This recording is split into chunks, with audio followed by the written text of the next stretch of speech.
afternoon, Alex. It's the 28th of December, 2020.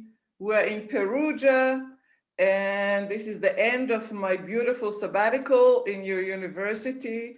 And I wish to thank you for your hospitality and for your kind invitation.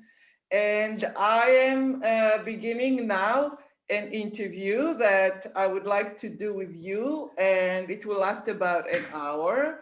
And we're going to place it on our Anthropological Association, Israeli Anthropological Association website. And the idea is, it's my idea, I hope other people will pick it up, to interview other anthropologists outside of Israel. And I'm particularly interested in getting a little bit away from the obsession of the Israelis of inviting American anthropologists to come and give us the message in our annual meeting. So I did already, as you know, an interview with your colleague, with Professor Giovanni Pizza, and now you're the second interviewee. So I have 4 or 5 parts to the interview, and I'd like to begin, and let me just go over it very fast. I sent you an email in preparation, but I think that your career is particularly interesting because you were born in Germany, you taught in Ireland, now you're teaching in Italy, and you have quite a big experience in Israeli anthropology. You did field work in Israel, and you went back as a postdoc. So let me ask you to tell us a bit about your Israeli experience. How did it begin, and what kind of research did you do in Israel? It's rare that we have foreign anthropologists coming to Israel. So speak about your work, please. Thank you, Pnina, first of all, for the introduction, and thank you for coming here. Your stay in Perugia was very well received.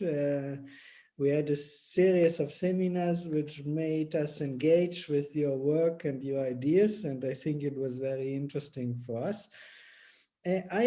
My specialization in anthropology is in political anthropology. I'm interested in social movement and in emerging forms of activism, in experimental forms of activism. When I came first to Israel, it was in 2004-05. Most of the time I was observing that in Europe, the categories to understand the Israeli-Palestinian conflict were much more rigid and fixed than I found them in Israel. After the high school, I was working in a kibbutz, and later I lived with a Bedouin family in Rahat at that time. And I noticed how intermingled and how strong the intersections between the categories of who is a Palestinian and who is a Jew and who is an Arab are constantly overthrown and discussed somehow, much more than people are aware of it in Europe. And that was my initial interest, I think, in the work in Israel. So I published a book about these issues called Vulnerable Friendships, that underlines these intersectional ethnic identities, how fragile they are in their daily practices. Later on, I became interested. This research opened up a whole window of interesting fieldwork on human rights activism, on the misconceptions and the illusions about the conflict, how they travel around the world, in a study of campaigns against the house demolitions in the Negev Palestinian Bedouin villages. And there I was studying the frictions and the connections around the world of these stories about house demolitions. And I basically, like a detective, I was following those stories around the world, first to funders in Jerusalem and later on the web and so on. And I found a lot of contradiction stories, like facts were always overthrown and were different from context to context. even the most basic ideas were completely different interpreted. So this led me to kind of this time. I was for about 1 year more or less following a story of a specific campaign against house demolitions. And I documented like a detective all different stories without judging in the first time. So it was a work about the social life of political claims, you could say.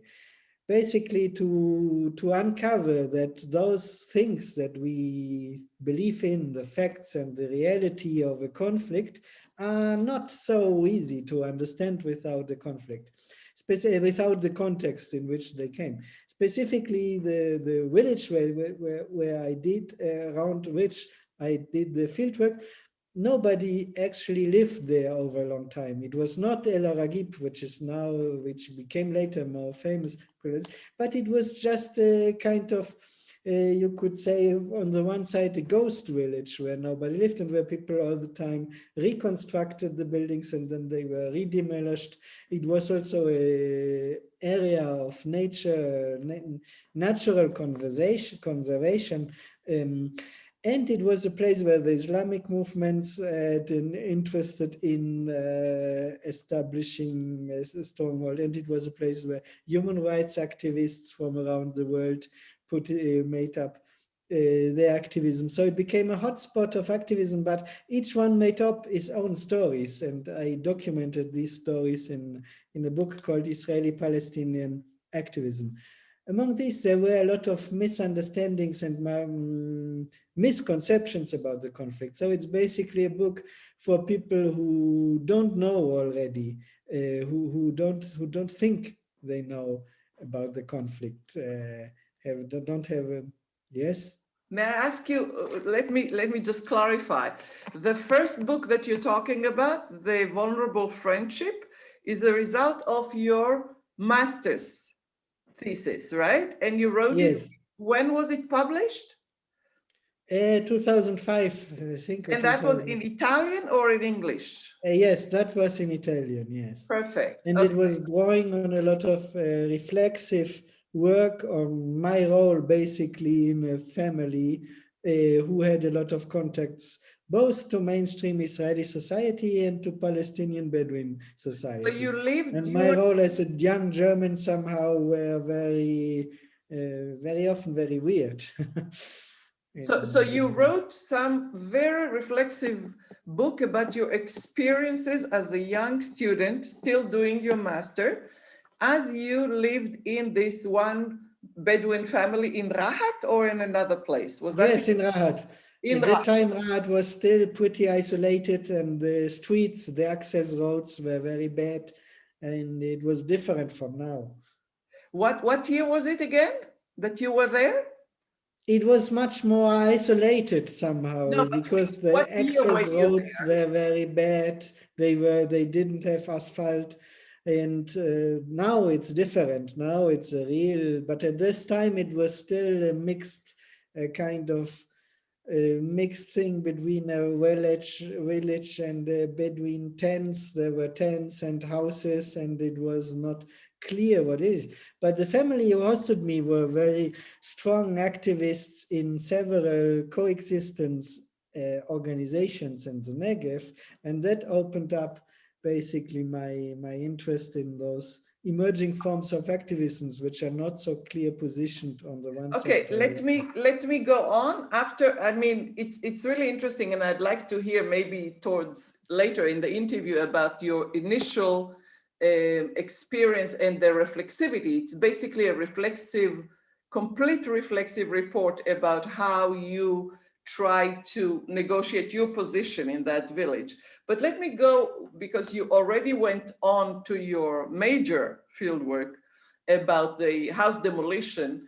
And I want to quote from your book. You speak about the repercussions of advocacy activism against house demolition in the unrecognized Arab Bedouin villages in Israel, which you call the internal frontier.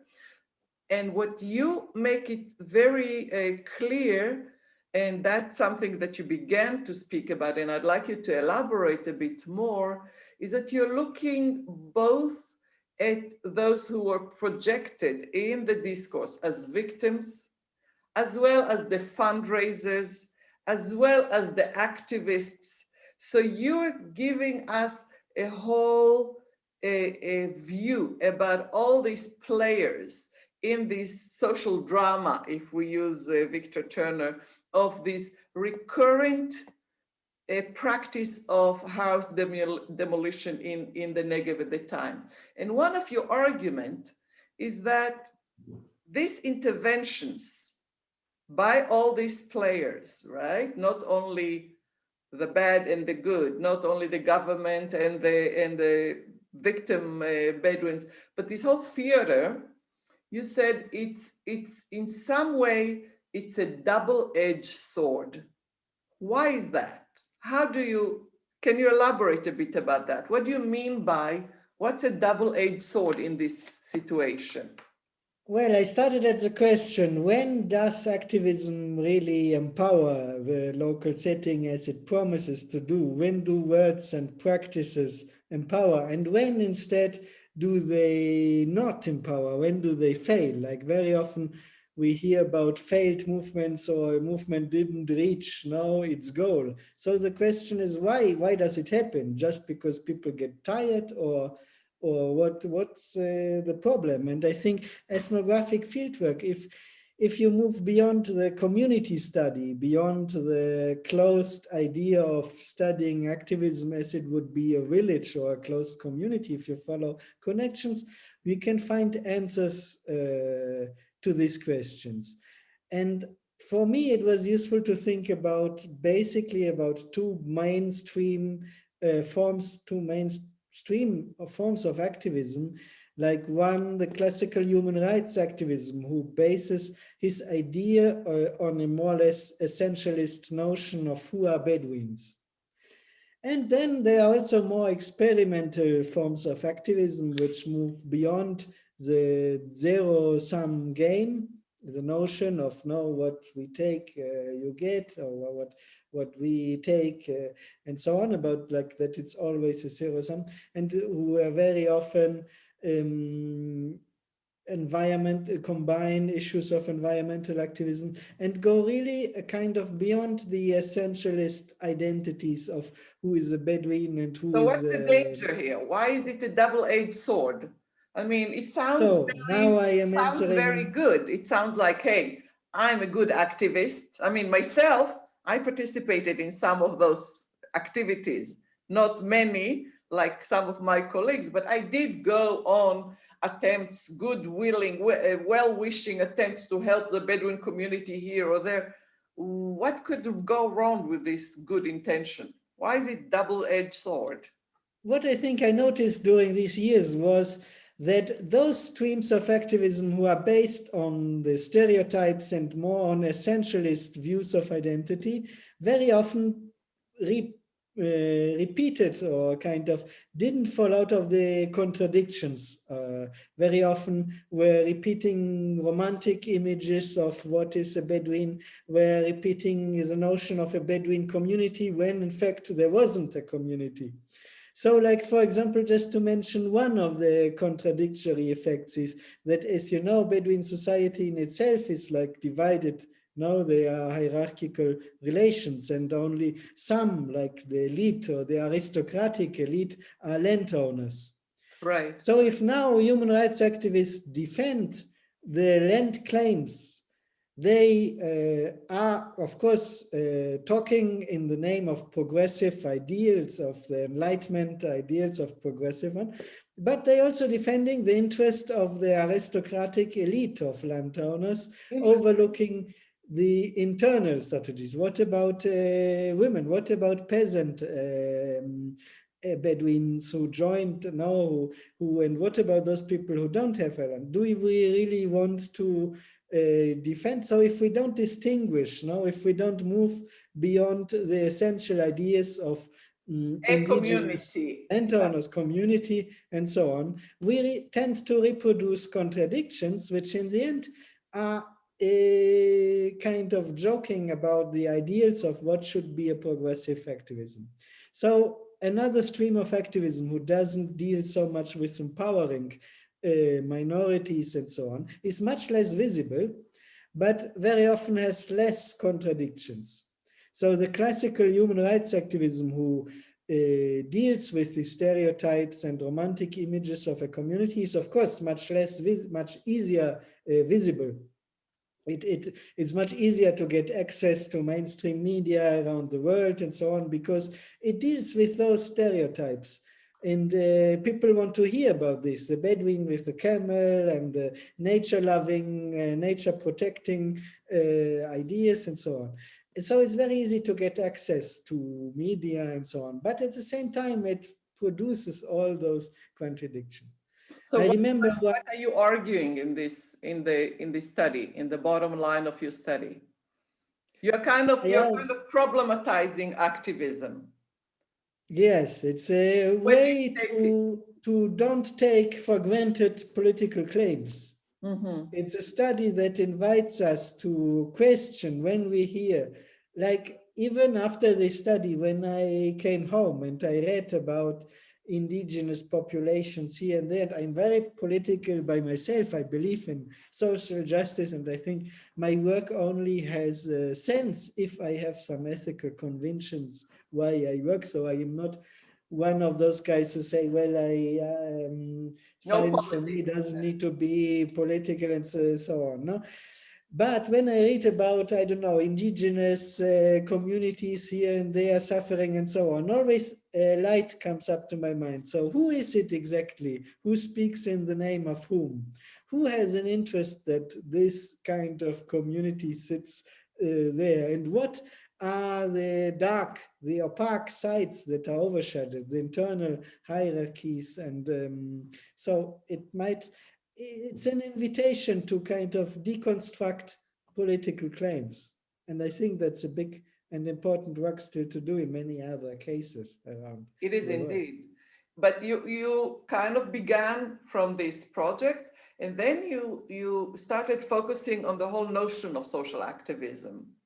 And I read your paper, your very good paper about, you reviewed the various theoretical framework about social activism, and then you took it to Italy. You took it to what you call small-scale farmers or neo-rural activists. What do you mean by neo-rural activists? Tell us more about your next project. After you completed your research in Israel, you began this project not as a professor in Perugia, you already began it when you were employed in Ireland.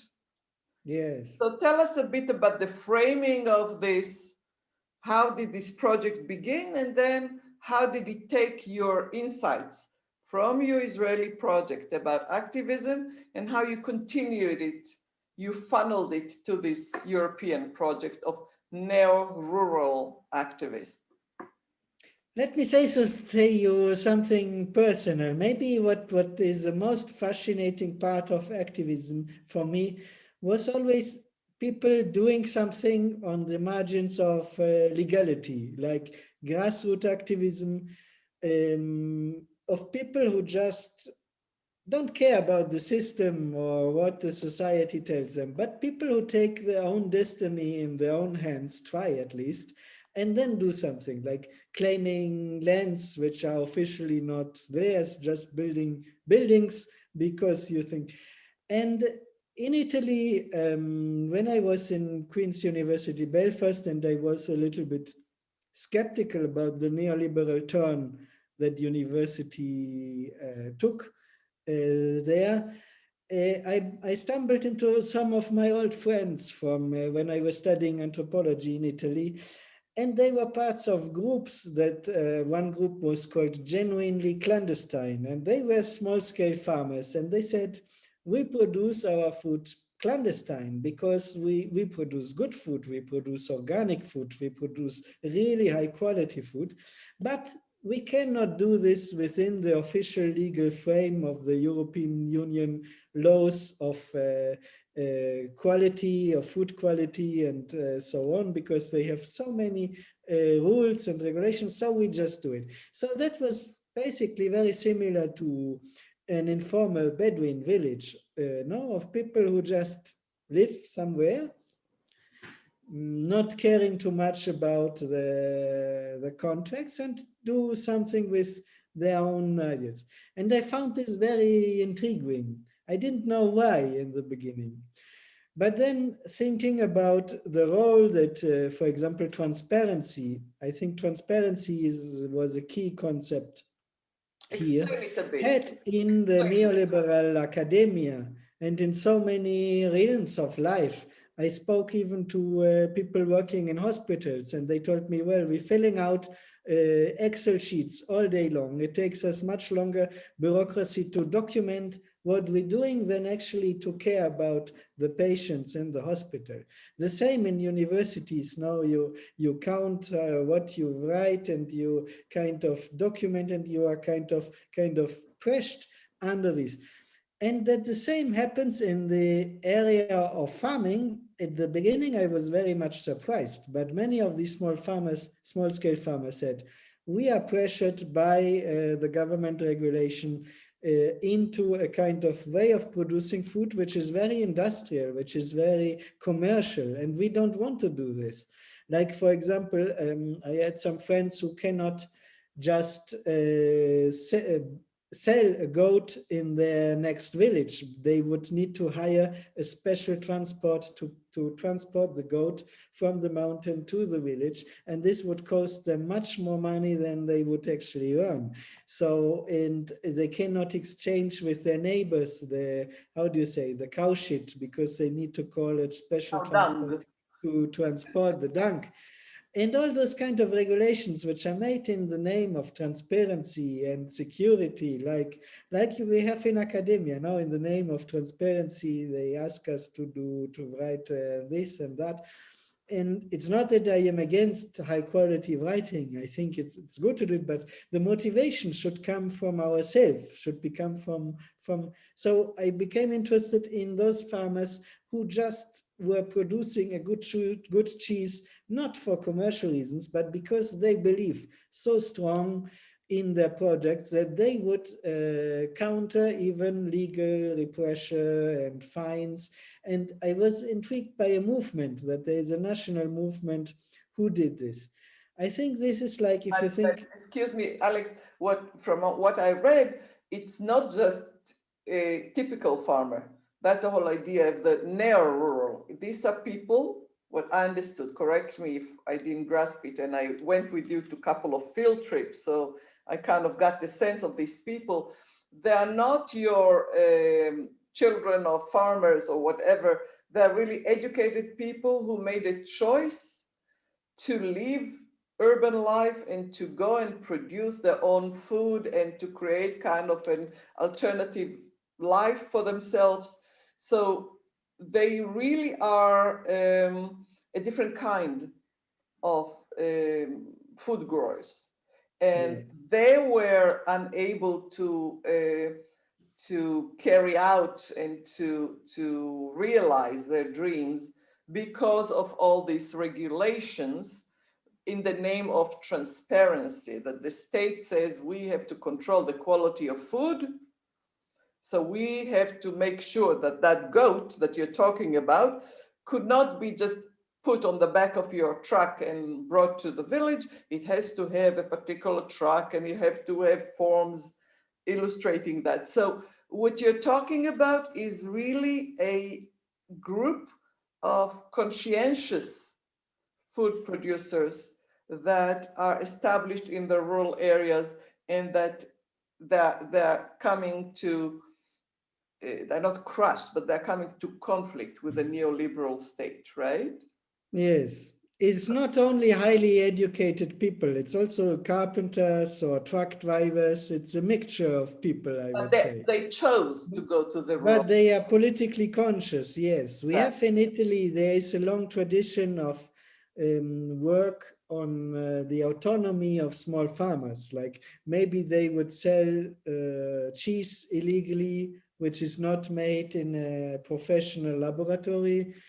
And there are research on these kind of issues, but there's the political consciousness is lacking in those activities. No, it's just a normal clandestine illegal activity, like in Israel, in the Negev. No, like you can live in an informal village and then just live there in order to save taxes or whatever, or you can live there purposely with as a political statement. And I was interested in those people who do it with a political statement. And the same, those farmers, those groups I am talking about, this movement, genuinely clandestine, they produce cheese illegally as a political statement. It's not just Pnina, here, I give you the cheese that I make, but it's Pnina. You can trust me, you can come to visit me, how I produce it's a different relation of trust. But this cheese is clandestine. It's a clandestine cheese. So you So call if it, you're part of our group, you're welcome. Food production. So, you are looking at the politics of food production. Yes.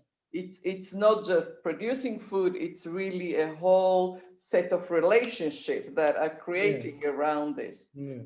So it's about the opposition in this case against the big agribusiness, the industrialization and the standardization, first of the food sector, but second also of society itself, that our lives become more and more standardized, into streamlined, into boxes and so on. And these are people, no, it has an anarchistic, creative vein, like my research that started in the Negev. Here I can find it in a different way, in a different sector. But I really think we can learn from these anarchistic and creative energies. Because you saw it, no, it's very alive, isn't it? No. What can you tell us? What is similar between this activists, this politics of food production in Italy, of the most affluent farmers that are not like struggling with their sheep like in the Negev, but you still see the whole politics surrounding this whole idea of activism. So just to close up this big project of yours, you're not finished with it, right? You're still working on it. No, I am still working on it, yes. So give us some insights of where do you see this project? What's your initial insights based on this project? Just let me to correct you. I don't think it's not that it's affluent, that it's a group of so affluent people. Some might, but others are not. It's again very mixed. Some are actually, because they don't have the money to upgrade their laboratory, that they become clandestine, that they are forced into clandestinity, like illegal migrants. Some migrants might be affluent, others are not, but they might be forced into clandestinity or into the illegal. No, because I meant affluent society, yeah. But what is the most, what I have learned even personally, is that in some of those groups, a community was re-established between producers and consumers. The relations of trust that in this community were established. Why do I trust that a certain product is safe? Because it has a label, because it makes backed by a big company, or because the guy I know, whom he made it, and he was thinking that I shouldn't be poisoned, or he cares about the food he produces. So I learned a lot about the trust, how important it is generally to rediscover those human relations of trust. And that's something for standardization in general that's important. I think even if you do academic work, if you want to do it really good, you will never do it because you fill out a box somewhere what you did and so on. You do it because of an inner motivation. You want to do something good. You want to write a good book that is globally kind of important. You do it for an inner motivation, not because of your ego or because of your boss tells you to fill out this. You can do it very good only if it's part of you. And this importance to rediscover, like the sociologist Hartmut Rosa speaks about spheres of resonance, to resonating in the world. This is what we are losing from standardization, and it's what we can recover. This resonance with the world we can recover, I think, in those relations of trust we establish, if we rediscover our humanistic, drive to do things good for the sake of its own.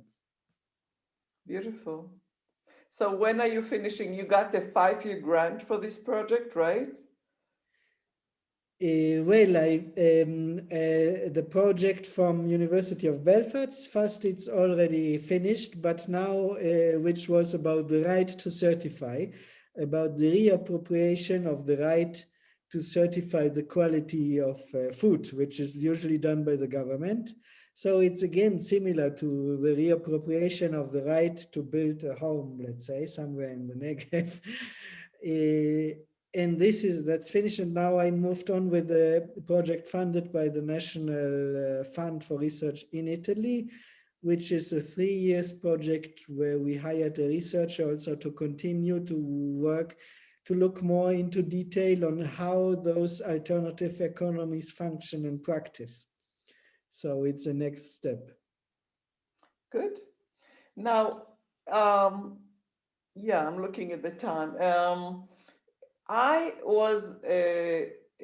came to know you when you came to Sde Boker, where I was teaching there, and you were a postdoc. Actually, Yaakov Garb was your host faculty. Yes. And then you invited me to last year, December 19, before the world became crazy. And it was an ethnographic film workshop. You called it Political Imagination Laboratory.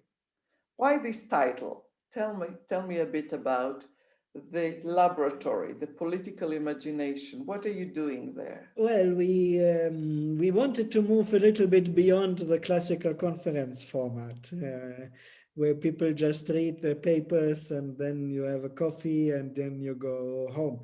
So we were looking for something more like a laboratory style, where you can present even works in progress and where you have more time to discuss. And this in two directions. The political imagination, because on the one side, we wanted to interest those people who work critically on the political imagination of activism and social movements, in the sense that many people say, well, after Marxism and so on nowadays, activists don't have any more political imagination. It's all over. Look now, they don't have a clear idea of what is a power structure and so on.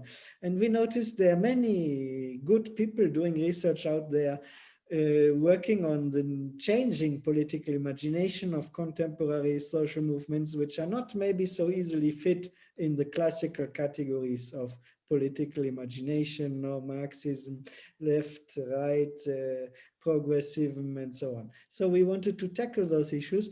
And at the same time, we wanted to work with video. I was working in my own research project a lot with video as a way to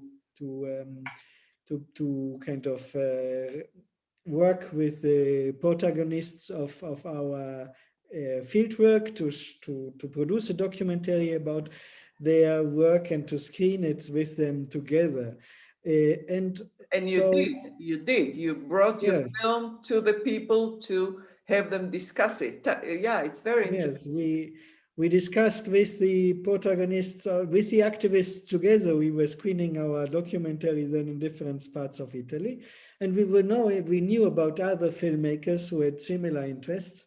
And so we opened this political imagination laboratory to those people who did either documentaries or who did research. And we had a mixed format where you could either present a paper of a research in progress or a movie. And we had more time for discussion and workshops in between discussion sessions. So it's a very lively and a very lovely format. I like every time I like it. It's the third edition where you came, and the atmosphere is really nice. It's people from all over Europe coming, even from the United States, to learn from each other and then to engage even with the images of other documentaries. So it's a beautiful format. I must say, I will try to imitate it, to emulate it. It's a beautiful idea about engaging people. Like when I came, I barely have the beginning of a documentary film.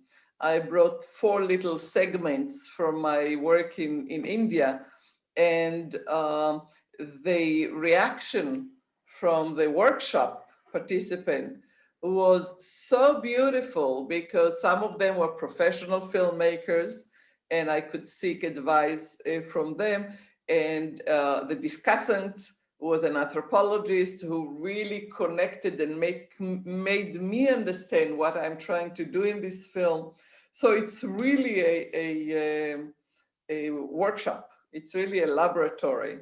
So unfortunately, the COVID stopped it this year, as it stopped everything.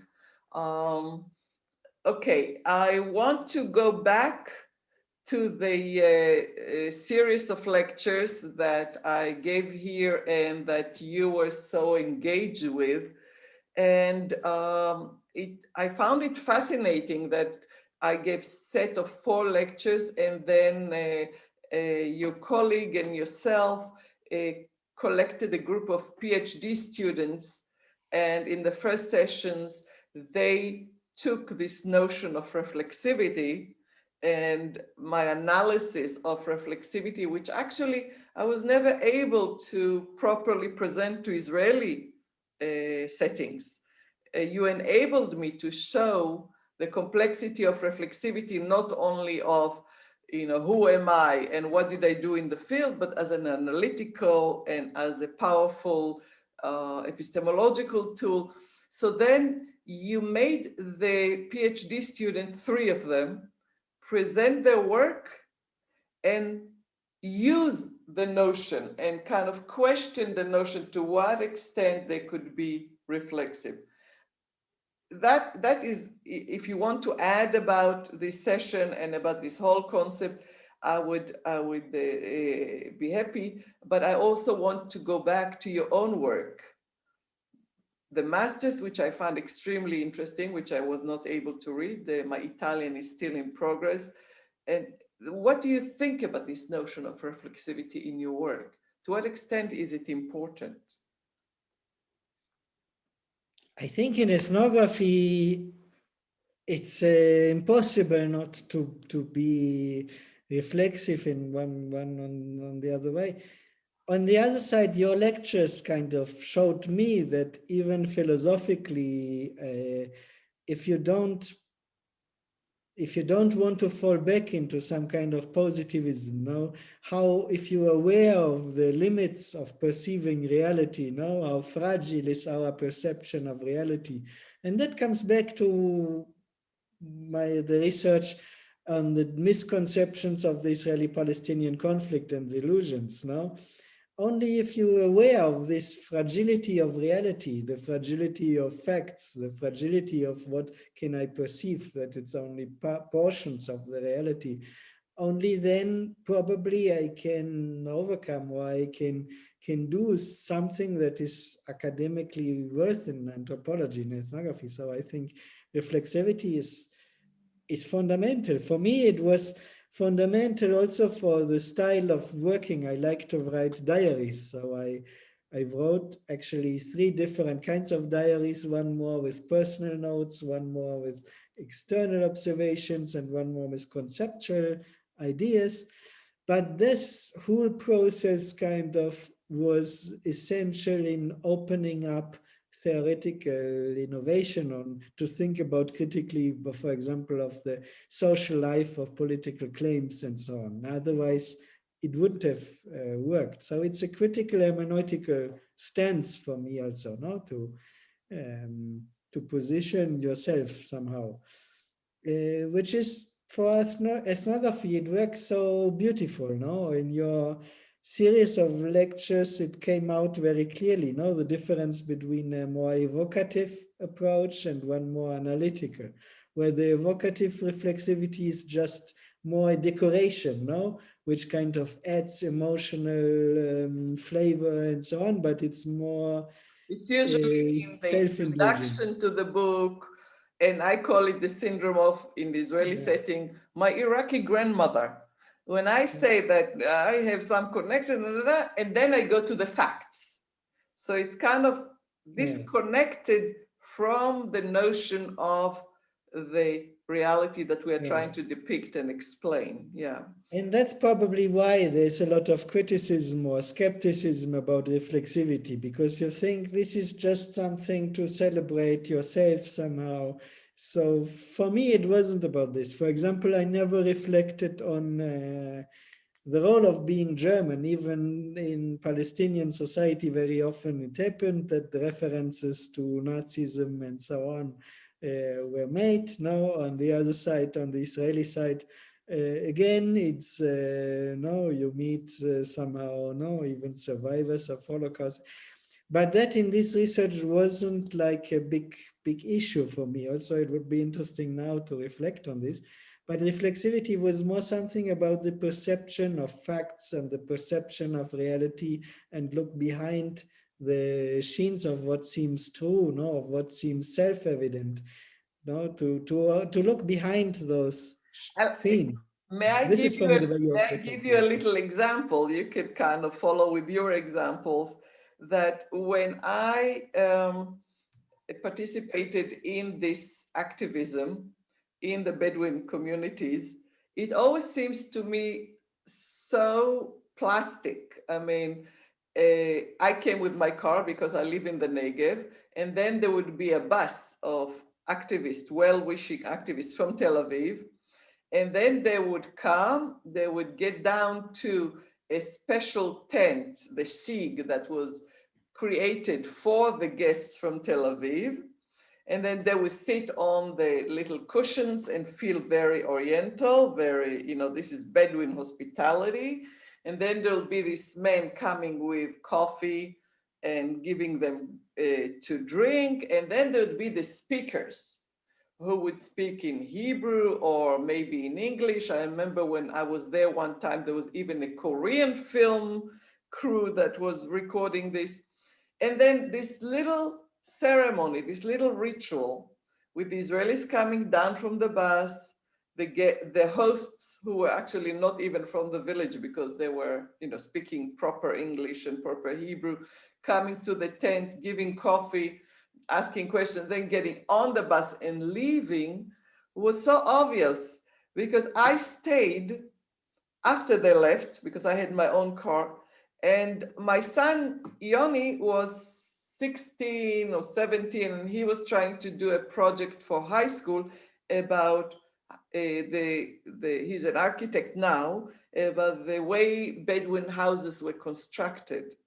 So after all these people left, we walked with the children to the house and we talked to this one guy in his house made of, you know, corrugated iron. And then he said, he never goes down to these big ceremonies, to this big theater. He stays in his house. Yeah, they told you we don't have water? Here, I have a direct pipe that I made myself without any permission to the main pipe passing next to our community. So this whole big, you know, screaming about we don't have water, we are, you know, abused by the state, we're disregarded by the state. This man smiled at us and said, you know, what are they talking about? I have everything I want if I just, so just walking out of the tent where you're supposed to be as an activist, you know, coming from Tel Aviv, they didn't want to do that. It's like behind the scene. Mm-hmm. It's like the little dirt that you're not supposed to explore.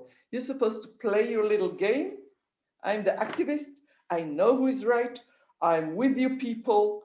You know, I maybe put some stones to build a bridge that nobody knows if this bridge is really doing anything. This whole game I thought, am I just cynical? I mean, why am I not so happy activist like my colleagues who feel so self-righteousness about helping the Bedouin communities, you know? Is that, if this is my experience, is that where your bottom line of your research is leading you to think about, you know, kind of? Well, somehow I interviewed a lot of participants in these tours. That was one of the jobs that I did during the fieldwork. People like you, then when they go home and they sit in their home, and what did they take of those visits? And of course, it was very different stories according to what was the composition of the group. No, if it was a group from more related to the Islamic movement or to international activists coming from the US or Europe for the foundations of European government, or Israelis from Tel Aviv or from Galilee or whatever. I try to document just to listen to what do they take from those kind of experiences. And when you said the double-edged sword, what is it in those situations? Is in the moment you get to the coffee and you sit on the cushion, no? What kind of identity or kind of imagination of including Bedouins into the Israeli state is it that you are transporting, no? It's not in itself bad, no, to drink coffee or to be welcomed in this way. But as an anthropologist, no, of course, I'm asking what kind of imagination is at the basis of this. And if now one of those people want, let's say, like you, become a university professor or a doctor or something like this, those types of identity, no, like of integrating yourself into a modern society without the label of this or that ethnic identity, are completely shadowed. No, they seem to be made impossible. So from this point of view, it's precious. No, those kind of, you can say, an event like the one you describes kind of pushes back now people into the label of indigenous backwatered natural living with the tent and the tea and the camel and so on, which maybe not all of them is really what they should have as a choice now for their identity. There's probably a broader range of options than just this. So even unconsciously, it sticks to your mind, oh, well, look, there is this indigenous minority and they want to, many people told this open to me, Americans and this, look, they just want to live peacefully with their animals. And myself, it wasn't like this. Maybe the same evening with those people, we went to Burger King in the canyon in Beersheba, and it wasn't really like they said what these people imagined they would do. No, so it's not to criticize it, but it's not questioning what kind of identity options and life options now are overshadowed and so on. Not that as I study food in Italy now, I want to send everyone to Burger King in the canyon, but to have those identity options, it's one of the values, no? Good, so we will hear more from you in our department seminar, I hope. This semester, we invited you, and I look forward to your lecture. And anything about COVID and ethnography, any projections, ideas, advice? I mean, what do you think? We are planning now the next annual anthropological meeting, and this is the theme. Where is ethnography going when you cannot really meet people? Is it only going to be online? Is that the only direction? Can you give us some ideas about what you think about the future of anthropology in this era, at least for the near future? It's very difficult, no, is it? It's incredibly difficult. But what I learned about the importance of personal relations, the establishment of trust in meetings personally, one-to-one, from the project on food sovereignty activism in Italy now, and the transparency, genuinely clandestine productions of people who meet, who can trust themselves because they know each other, was all this importance about looking into the eyes of another person, now see where she or he lives and establish like friendships like we used to do. If a world is coming where you only meet online, I don't know, I would document what we missed in the past. So no more ethnography, or just wait? No, I think it will probably, after a while, I hope it comes back, becomes possibly again, no, or even with some safety measures. But the importance of human contact and spontaneity and vitality, no, it's so, we shouldn't forget about this. Okay, any other issues that you'd like to close the interview with? I'm basically finished with my questions. Any ideas that you want to add? If you're finished, that's fine. Thank you very much. It was very interesting. Your whole visit was very informative for all of us. I think we enjoyed it. To have you here in University of Perugia and to continue those kind of discussions would be very fruitful, even beyond the parameters of Anglo-Saxon mainstream. Without romanticizing now Italian anthropology or German anthropology or whatever, I think it's possible. We are on the way. I am so pleased about that. I mean, I really think that Israelis should be listening, and more Israelis now are going to Europe, not necessarily to England, but to Europe, to start thinking that there is knowledge there, that not everything is America and the Anglophone world. So for me, it was a pleasure. So thanks very much, Alex, for the time and for the invitation. And hopefully we'll hear more of you. And post-COVID, I promise to have you as our guest sooner or later. Thank you, Alex. Thank you, Pnina, for your questions. And goodbye. See you.